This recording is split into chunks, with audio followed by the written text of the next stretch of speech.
When I was raising my kids, and they were quite a bit younger, we used to travel back and forth from Atlanta to Seattle often, many times a year. And I have family in Georgia, so we were there visiting grandma and aunts and uncles. And they were about this age. They're quite a bit bigger now.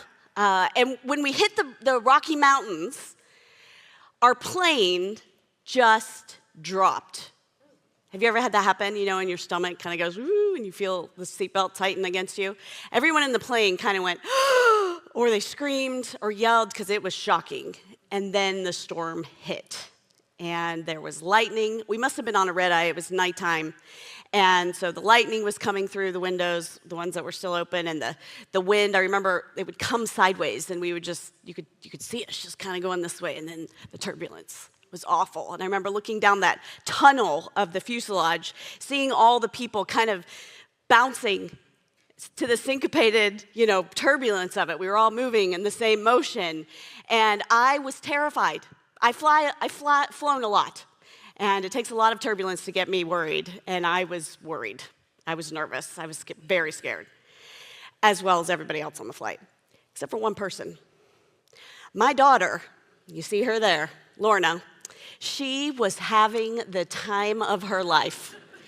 She thought this was the best roller coaster ride ever, and so every jerk and woo took you by surprise. She would just be hooting and hollering and squealing with glee, and the rest of us are like, oh, the Lord is my shepherd, I shall not want, and she's just like, woohoo, ha ha ha, and finally I'm like, knock it off, you're freaking everybody out, and and she was just loving that storm. She was riding it like it was a crazy fun time, and she completely trusted we were going to be fine.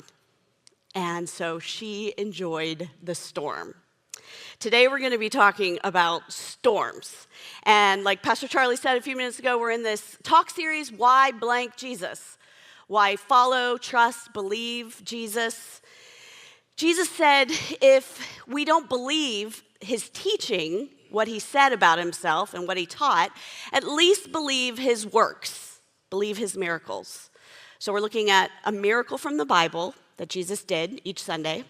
And we're also looking at a story of somebody today, because Jesus is still working miracles. He's still moving in people's lives. And so we're going to hear a great story today from Captain Jake Fouts, our Snoqualmie fire training captain, and he's going to share in a few minutes the story of following Jesus through a really big storm in his life. And of course, when storms in life hit us, and they can be physical storms like I went through on that airplane, they can probably be more metaphorical storms, what we're going through, losing jobs, having a terrible diagnosis, having a family member be caught up in addictions, whatever the storm is in your life.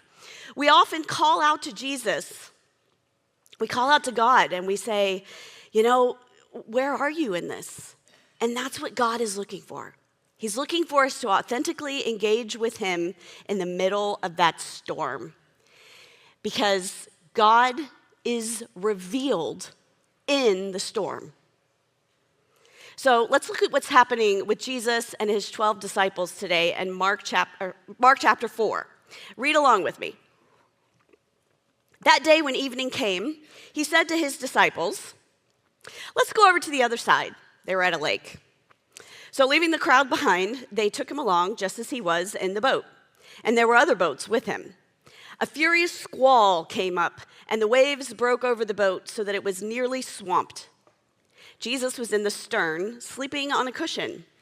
The disciples woke him up and said to him, "Teacher, don't you care if we drowned?" So he got up, rebuked the wind, and said to the waves, "Quiet, be still." Then the waves died down, and it was completely calm. He said to his disciples, "Why are you guys so afraid? Do you still have no faith?" They were terrified and asked each other, "Who the heck is this?" Or "Who is this?" And even the wind and the waves obey him. This guy can control the weather. Who is this? So the disciples are in the middle of this storm, and it's like me on that airplane. They're getting tossed about. Water is coming over the sides of the boat, into the boat. It's chaos. It's loud. And Jesus isn't waking up or doing anything. And I feel like oftentimes when we're in the middle of a storm, metaphorically, physically, we cry out to God for help. But the storm continues. It keeps getting worse. Things aren't changing. Nothing's happening. So we cry out again and again. Maybe we pray a little harder, or we get more people to pray. Things are getting really bad. But we can't see God doing anything to stop it. And it is natural to wonder, do you care? And that's the accusations that the disciples give to Jesus in this story. They say, do you care that we're about to drown? And I feel like many times when we are in a storm, we feel the same way. We feel like we have to wake God up to get a response out of him, to get him to do something different. But sometimes God deliberately chooses not to respond. An example of this is when Mary and Martha, Jesus' dear friends, sent word to him that their brother, Lazarus, was about to die, sick unto death. And they said, come and heal him before he dies. John 11, Jesus deliberately waited until he died before he did what they asked. Sometimes God chooses not to respond. Storms in life are confusing and hard, and when God seems to be unresponsive, he's not acting, he's not doing anything, what's going on, it feels really painful. And I think that Jesus understood this emotional pain. He sees that emotional pain. He's felt that emotional pain. When Martha, back to Martha, his good friend, when she was hosting a huge dinner party for he and his disciples, she was distracted by all the preparations that had to be made. And she came to him and said, Lord, don't you care that my sister has left me to do all the work? And Jesus doesn't condemn that question here or in the boat with the disciples. In fact, he notices what Martha's going through. He says, Martha, I can see you're worried and upset. He names that emotions. He doesn't condemn it. Jesus doesn't condemn the question, don't you care? Because he felt it. When he hung on the cross, some of his final words were, my God, why have you forsaken me? Where are you? Why aren't you responding? Where did you go? Are you sleeping? Don't you care? So when we ask the question, God, don't you care? Jesus, don't you care? It shows that we believe that God is actually acting contrary to the way he should be acting. Because we believe God cares and we don't see any evidence. Lord, where is it? We believe that God is there, that God is listening, that God could do something in this situation, but he's deliberately choosing not to. And we think, don't you care? That's the seed of belief that we think, you know what? I actually think you do care. So what's going on? Jesus understands what it feels like to not have God respond to him. He knows what it feels like to think that God has abandoned us. And the heart of Jesus' story is not that we won't face storms or crosses or death, but that there is life after death. There is newness and restoration after the storm. It may feel like God's abandoned us. He's not working. But God's inaction on the cross, leaving Jesus there to die, his inaction on the cross became the method for the greatest action in all of time and space, the resurrection of the dead body of Jesus. And that's the good news. That's the heart of Jesus' teaching. That is the invitation to this table. When you say, I believe that it's not that God necessarily saves me out of the storm, but that he brings new life after. That's coming to the table and engaging with the person of Jesus. Storms and the struggle of God's inaction forces us to see God in a new way.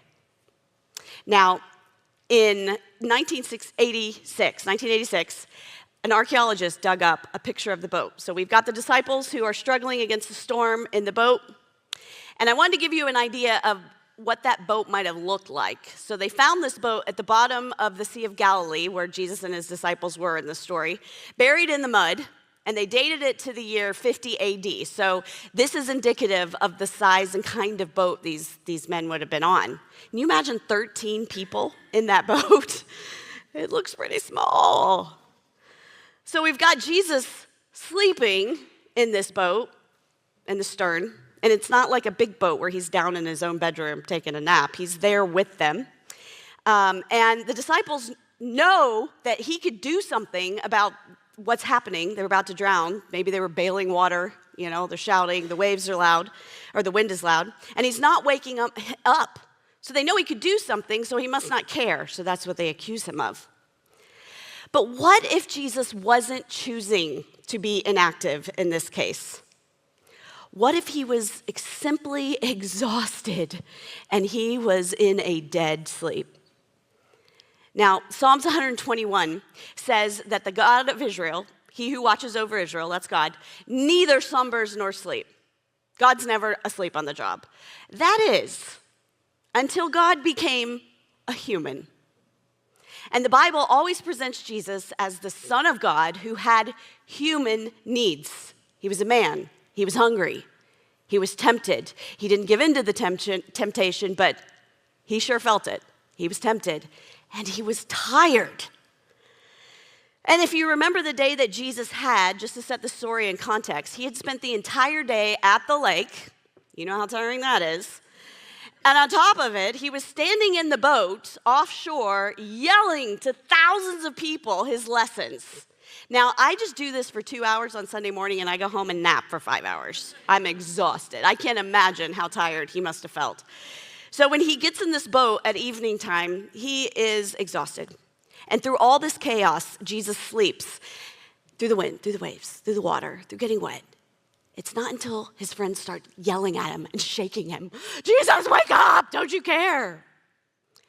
Now, when I'm awoken up from a dead sleep, I don't know if you're like me, but it takes a minute for my brain to catch up with my body, or my body to catch up with my brain, whichever it is. I remember when I was a teenager, I fell asleep with my arm over my head like this, and it was such a weird experience. I remember it. And my parents were out of town, and so I'm sound asleep, and I hear this ring, one of those old rotary phones.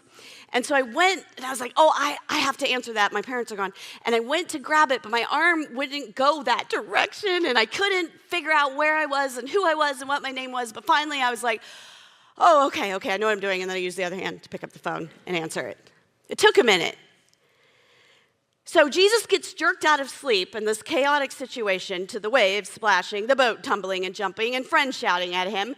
And he's awoken, and before he could put his usual strength, restraint on his immense power that he has, he spoke, "Quiet, calm down." And I wonder if this miracle is just a startle response to being woken up from a dead sleep. Did he really mean to make everything go dead calm? Because one second there's chaos, the next dripping, quiet. And I imagine a bit of a sleepy, sheepish grin when Jesus says, "Guys, why are you acting like scaredy cats? Do you still not trust me?" Did he mean to make everything go perfectly still, or did power slip out of him and that perfectly normal human sleep confusion? Either way, doesn't matter, but either way, now the disciples are really terrified. Or in the King's English, the King James Version, if you like that, they are sore afraid. Or in the Greek, it says, fearing they feared greatly. Their fear goes from cowardice, being little scaredy cats, to full-fledged terror when they realized they were in the presence of the greatest power in the universe. The only person who can control the weather is God. And they realize Jesus is God. In calming the wind and the waves, the presence of God is revealed to his followers. They realize he's more than a prophet. They realize he's more than a miracle worker. He's more than just a good teacher. They literally ask, what kind of human is this? So why follow Jesus? Why believe in Jesus? Why accept the invitation to this table of faith? Because Jesus is God. And the lesson in this is that this storm revealed that God was in the boat in the middle of the storm with those disciples all along. Storms in our life reveal God to us. I would like to invite Captain Jake to the stage, and he's going to share with us about asking God all the questions, all the do you cares, all the complaints, as God is revealed in a new way to him through the storm. Come on up, Jake. Thank you.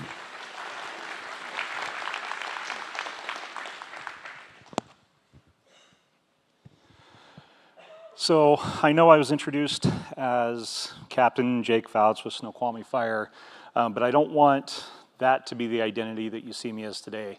While I may have met many of you throughout my time here in Snoqualmie, either on emergency calls or classes I've taught, or just interactions across the street at Safeway when I pick up my $9.99 sushi at lunch. The reality is I want my identity to be one that is somebody who's following Christ, and I want you to remember me for that. I don't want to be remembered as a fireman who just came up here and said some words and then left you guys to the rest of the service. So thank you for having me here today. When I first got invited to do this, I was having a meeting with Pastor Charlie. I'm taking an executive leadership class at the National Fire Academy, and part of that is you have to engage with the community on a different level, and you have to find people to be intentful with, to have conversation about how your organizations can work together, and in this instance, the church as well as the fire department. But our conversation quickly turned into some of our own stories, and we were able to find some time to draw some parallels. And what struck me about it was that we had a lot of parallels. While different, we were both being moved to do more within our communities. Pastor Charlie here with the church and Snoqualmie, myself with the fire department, and then the people that I'm surrounded with day in and day out. So that gave me the opportunity, the invite to come in and speak. But my connection goes back just a little bit further, and I'm not going to name names here, but there may have been about 10 years ago a youth pastor who had a fabulous idea of, on Wednesday night, lighting a couch on fire in the middle of the parking lot and using it as a vision for a message.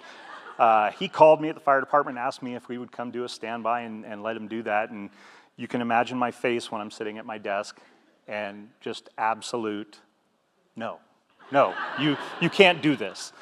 But what I did do is I offered to come up and tell a little bit of my story, use our fire extinguisher prop that we had, and light a fire and connect with the youth that way.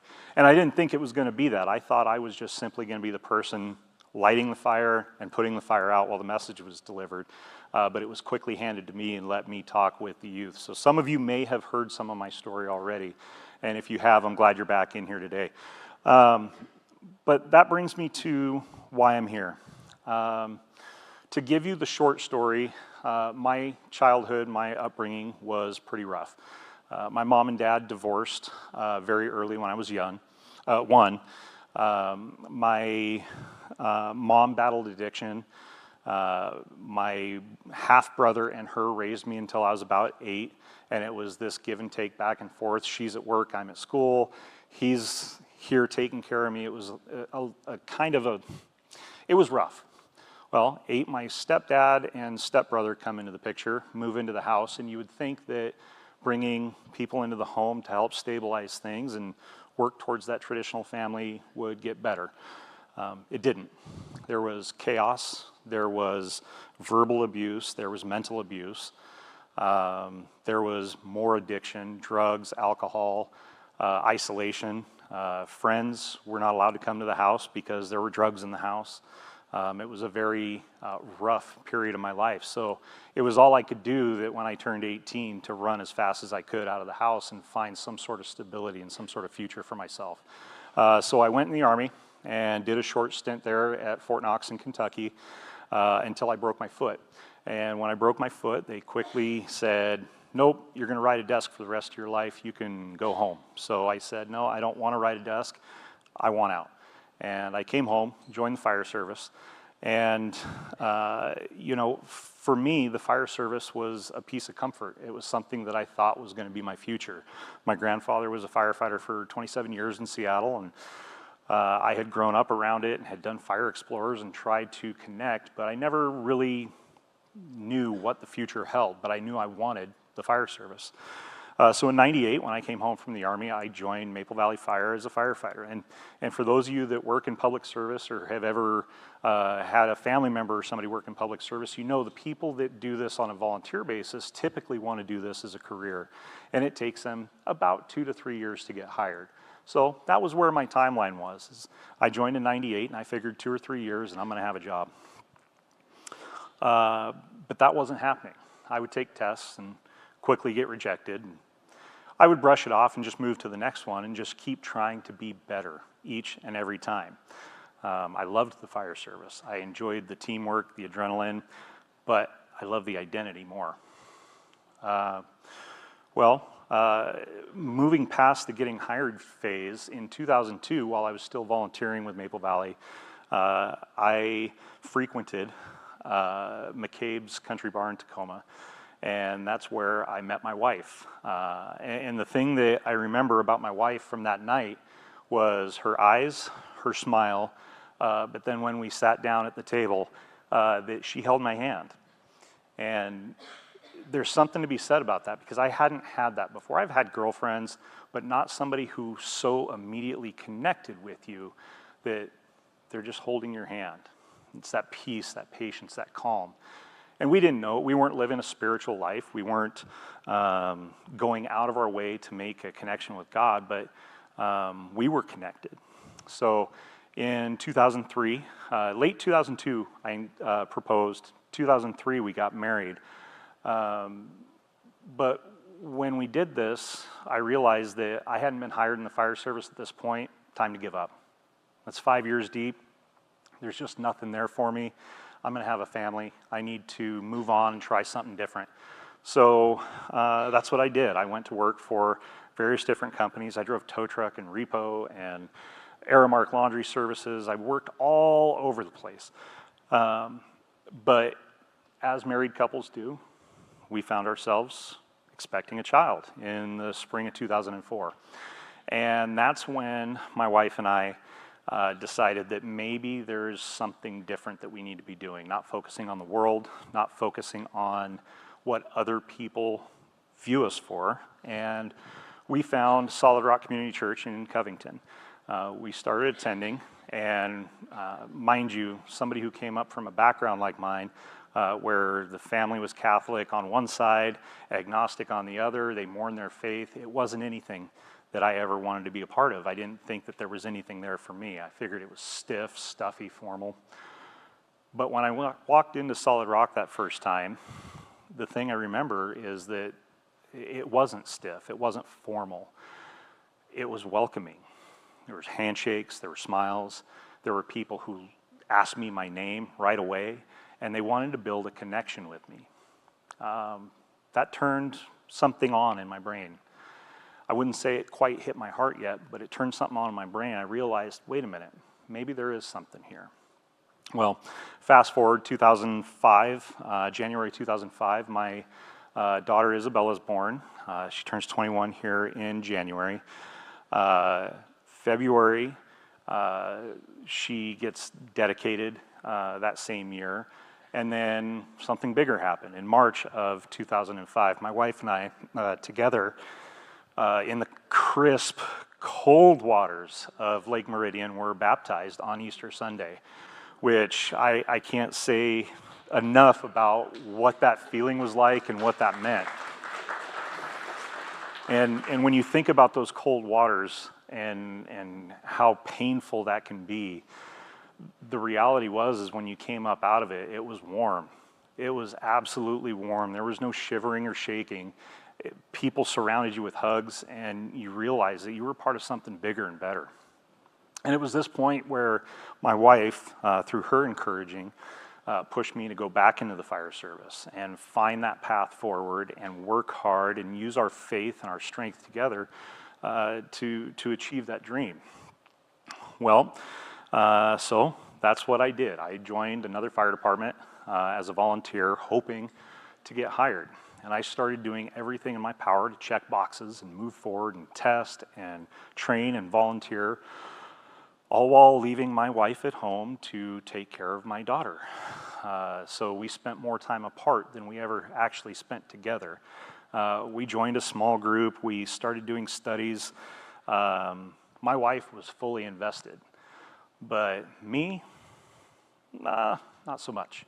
I was checking boxes. I was going to church. I was praying very scripted. I was only reading what I needed to read for the study and nothing more. I didn't dig deeper. I didn't intentionally draw a connection. I didn't put myself into a position to where I was ready for what God was going to tell me and what he was trying to teach me. So this is where things got a little tougher. And this put us into this position of just waiting for God's provision. ESV, Proverbs 16:9 says, "The heart of man plans his way, but the Lord establishes his steps." And in this whole season, I was just letting my heart lead me, but never actually listening for that response from God, that God really wanted me to take these next steps to move forward. So I continued testing, and of course, naturally, doors kept closing. But at this time, I was testing high, 1, 2 on the list, and people would continuously say, "Nope, you're not good enough. Nope, I don't want you. Nope, we can't have you here," until I finally get somebody to say, "There's something in your background, but we can't talk about it, so move on." Well, we get through 2007, and my wife and I take another step of faith. And again, this is me checking boxes, but her being intentional, is that we started tithing. And those of you that have young families or expecting your first child or working low-paying jobs, you know that tithing is scary. It's hard. You're not sure how to keep the lights on. You're not sure how to keep food on the table.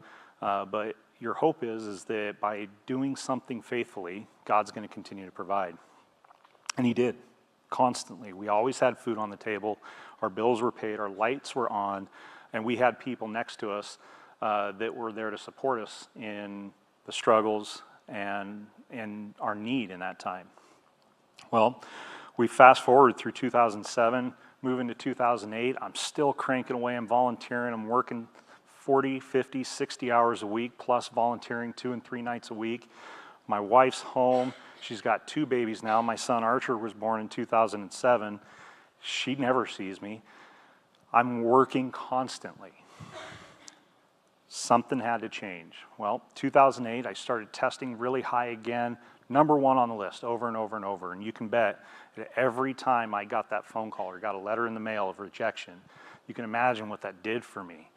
I just constantly had this anger built into me. And at one point, I just screamed out, why? Why can I not do this? Why am I not succeeding? Where am I failing? And I constantly made it about me. And going back and looking, this is that checkbox Christian that I was, that 30,000-foot Instagram Sunday Christian. You know, I didn't do it because I wanted connection. I did it because I thought it might get me something. The reality was I needed to make changes. So 2009, our church started doing the Daniel fast. And for those of you that don't know what the Daniel fast is, it's 21 days of a plant-based diet.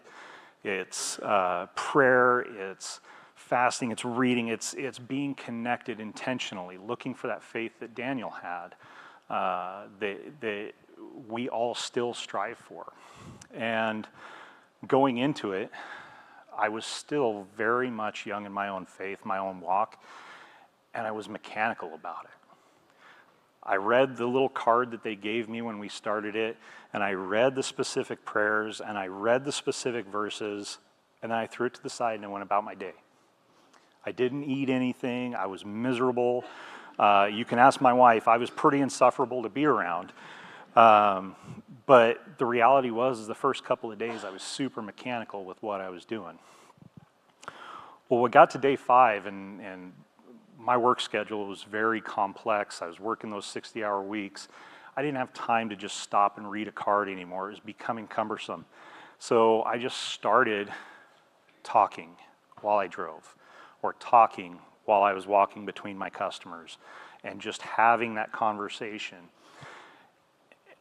And when I did that, I couldn't believe what the intentionality started doing. I still wasn't fully sure what was happening, but all I could feel during this time was these words of peace, calm, patience. And I kept hearing that over and over for the rest of the time we were on this fast. But day 19 hits, and 21 days, you're expected to be much more connected.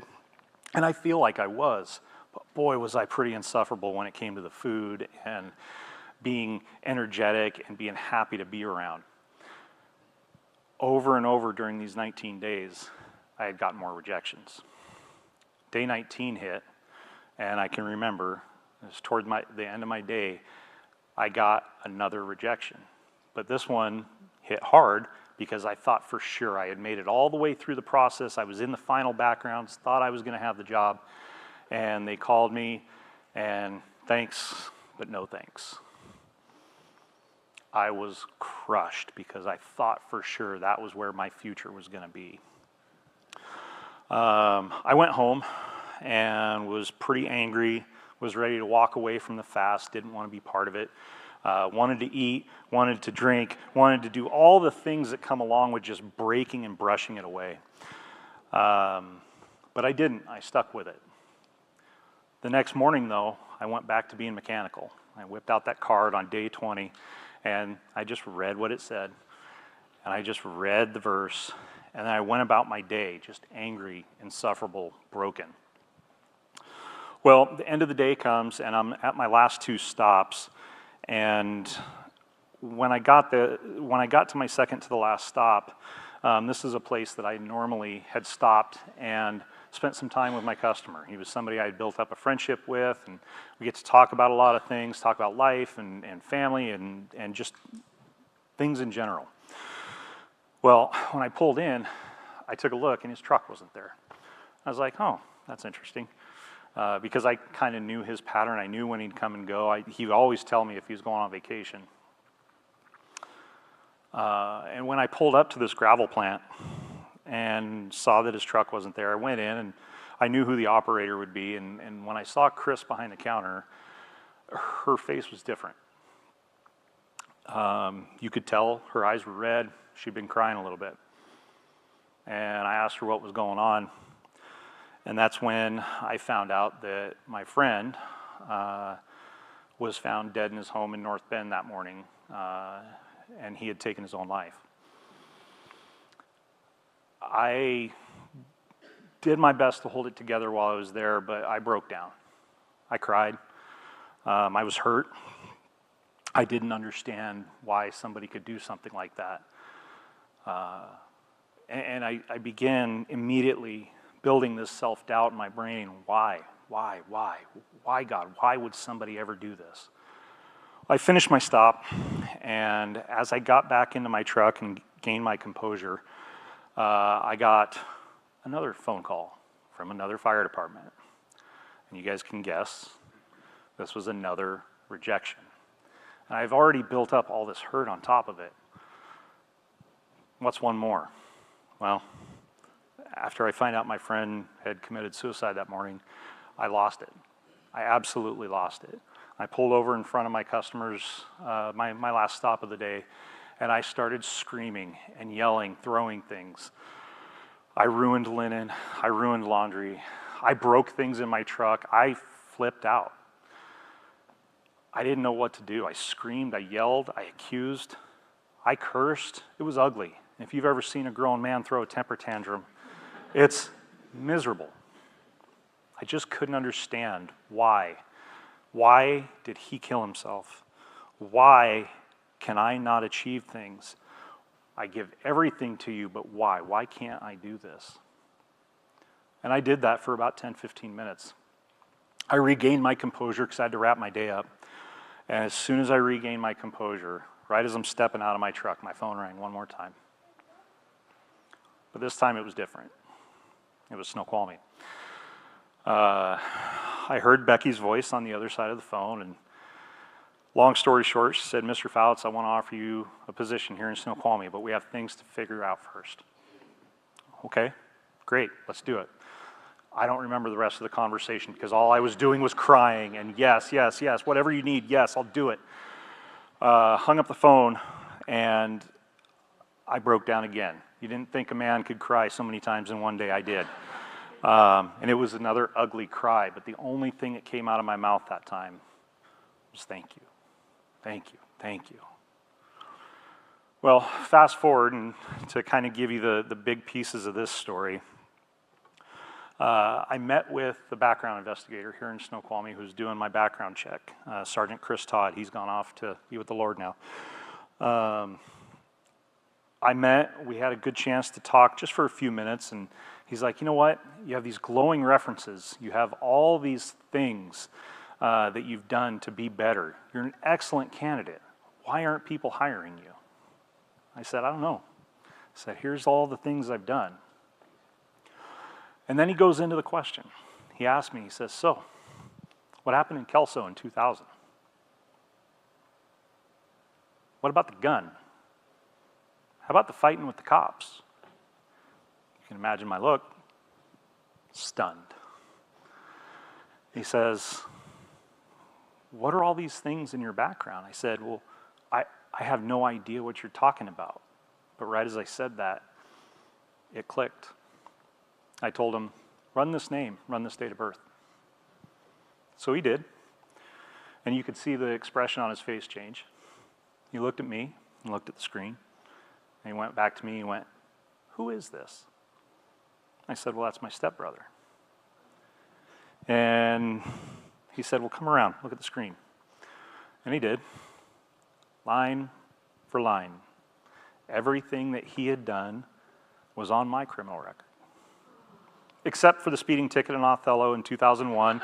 And those of you that drive to Pullman, you know the exact spot that you get pulled over.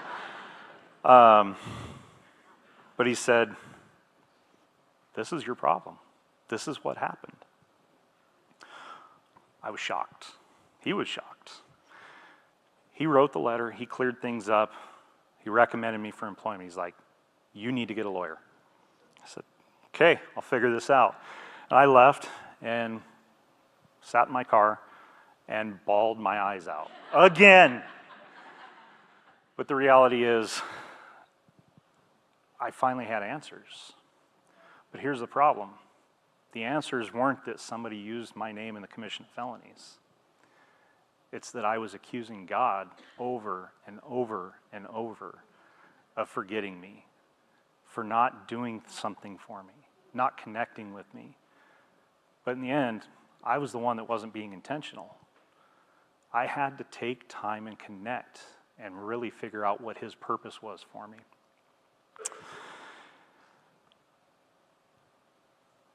It's hard to think that you're forgotten.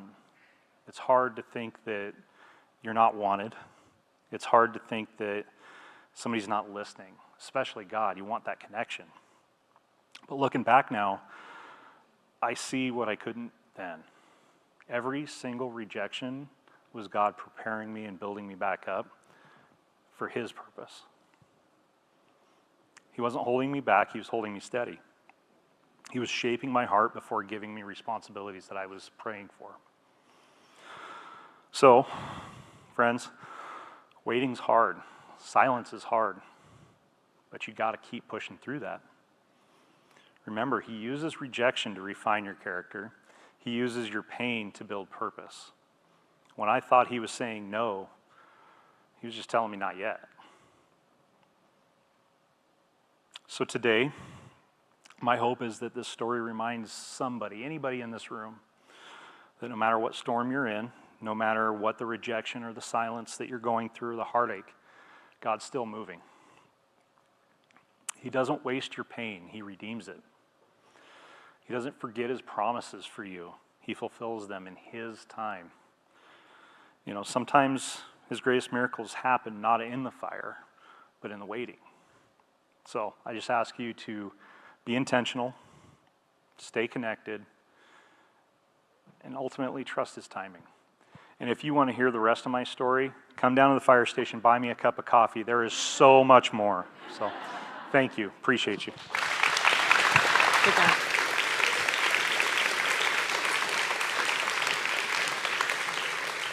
As we close, would you stand with me?